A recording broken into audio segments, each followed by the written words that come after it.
All right, Cowboys Nation, buckle up. Because we're diving straight into why ESPN just slapped a big fat C on the Dallas Cowboys offseason. And trust me, this one's gonna sting for some of you. ESPN's very own Seth Walder dropped his full offseason report cards for every NFL team, and where did the Cowboys land? Right down at the bottom tier with a C.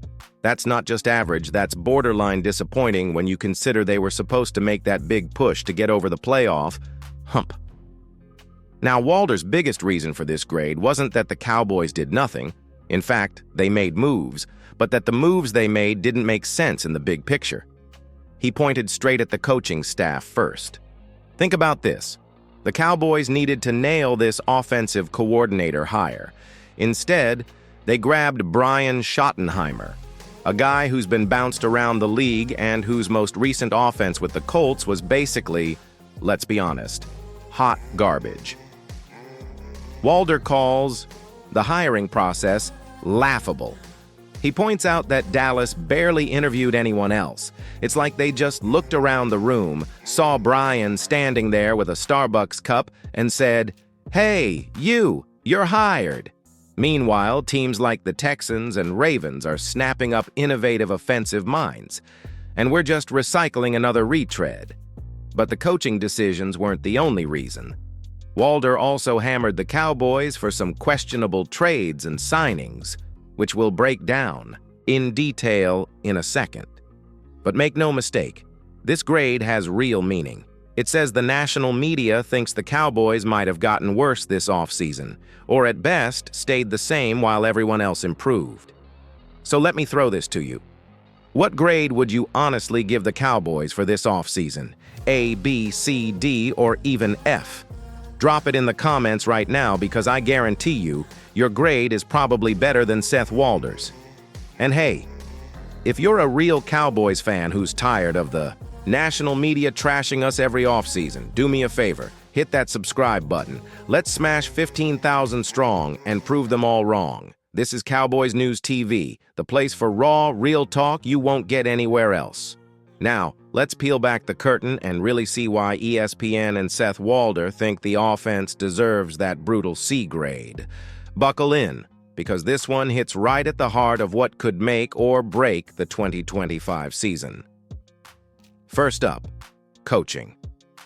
We touched on Brian Schottenheimer last chapter, but let's dig deeper. When Mike McCarthy parted ways with Brian Schottenheimer as OC back in 2023, a lot of folks expected a fresh face.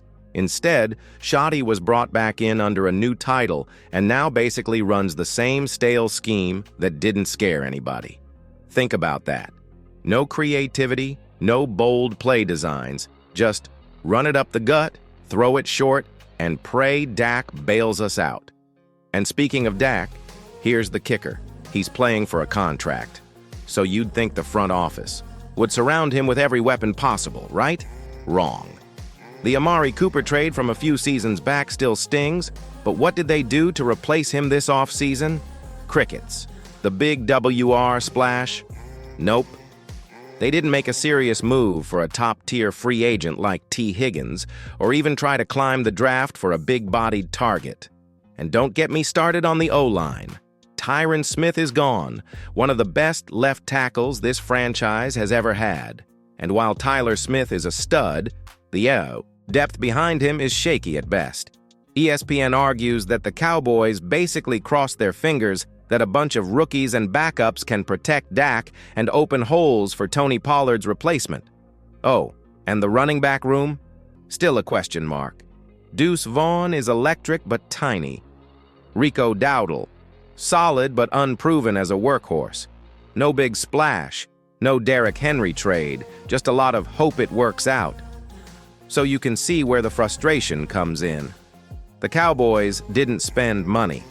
They didn't get creative. They didn't build an offense that scares anyone in the NFC. And you better believe the Eagles, Niners, and Lions are licking their chops at the chance to stomp on a stale Cowboys attack. But what do you think? Is the offense worse off today than it was last season? Hit me up in the comments. I want to know if you see hope or if you're sounding the alarm too. All right, now let's shift gears and talk defense. where Seth Walder's review gets interesting because it's a mix of good and bad. The Cowboys' defense was supposed to be a strength, but the offseason moves made some fans raise an eyebrow or two. First, let's give credit where it's due. Re-signing Osa Odigizua was a solid move. Seth noted that Osa's new 4-year, $80 million deal is a bit hefty, but in today's defensive tackle market, it's actually a fair price. Osa was top 15 in pass rush win rate last year and still has upside, so locking him down means the Cowboys kept a legit interior threat on the line. That stability is crucial. But then, there's the draft. The Cowboys went with Booker at pick 12, which Seth wasn't thrilled about. He said the positional value was poor for that spot, meaning they might have overpaid for a player they could have gotten later. They tried to trade down but didn't get good offers, so they stuck with their guy. Hopefully Booker pans out because he'll need to produce at a high level to justify that pick. On the flip side, Seth loved the Donovan Ezeraku pick in round 2. This guy was considered a fringe first-round talent, and his pass rush projections are pretty impressive. That kind of pick gives the defense a much-needed boost in pressure, which has been a missing piece in recent years. Now, what about the linebacker situation? That Kenneth Murray trade stirred the pot.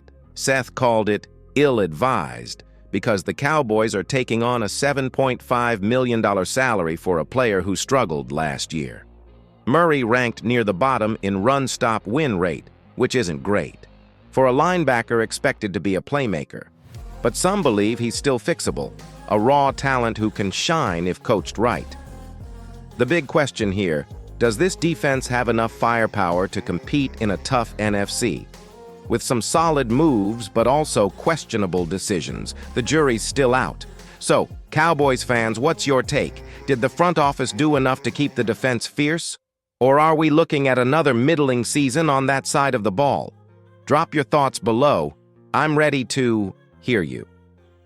Now, let's dig into the draft and some of the moves that had Seth Walder raising some eyebrows, especially when it comes to the running back room.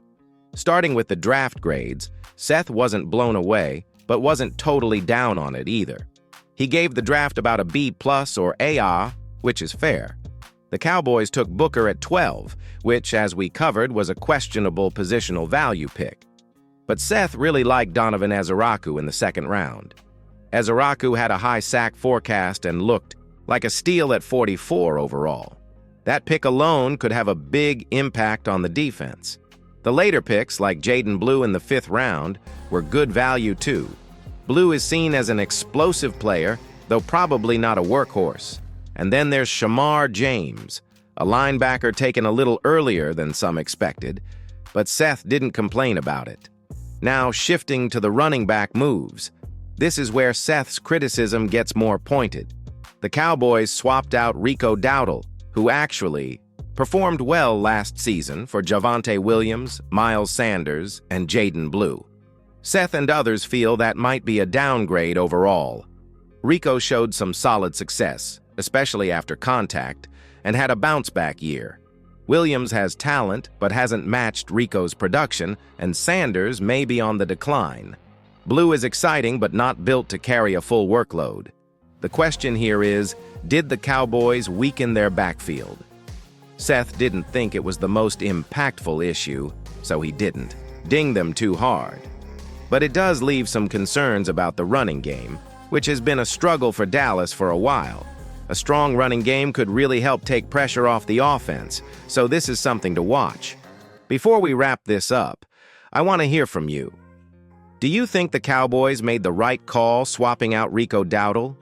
Is the running back room better, worse, or just different? Vote yes or no in the comments and tell me why. All right, here we are. Wrapping it all up with the big picture on the Cowboys' 2025 offseason and that surprising ESPN grade of a C. Like we said earlier, a C might sound rough, but context matters. The bar for Dallas has been pretty low in past years, so this is technically an improvement. Still, when you look league-wide, it lands them near the bottom, tied around 26th to 30th place depending on tiebreakers. So why the C? A big part comes down to the coaching search and front office decisions. The hiring of Brian Schottenheimer left a lot to be desired in terms of process. Just 4 candidates, no serious second interviews, and some Rooney Rule tick boxing.